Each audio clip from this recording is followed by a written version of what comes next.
owners are not looking for compromise.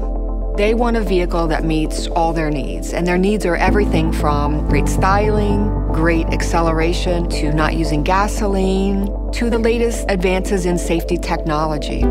So early in the design process, when we're in the studio working on the aerodynamics, the way the car looks, we're also working on safety. When it comes to preventing accidents, we have a number of different features. We have two that have to do with helping you stay in your lane. The first one is Lane Keep Assist, which will actually help nudge you back in the lane if you're not intending to actually change lanes or make a turn. We also have lane departure warning, which helps to let you know that you're getting too close to the line, can give you a little audible warning. We have all the different features to help prevent having an accident, but if you were to have an accident, we have the structure that's designed to protect the occupant. We also have 10 airbags in the front and rear of the car.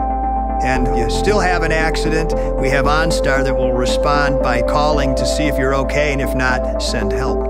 The great thing about Generation 2 is it's coming along at a time when we can really add unique safety content all around the vehicle. You know, as engineers, you seek out opportunities to learn, you seek out technical challenges, and DeVault is a great opportunity to experience that.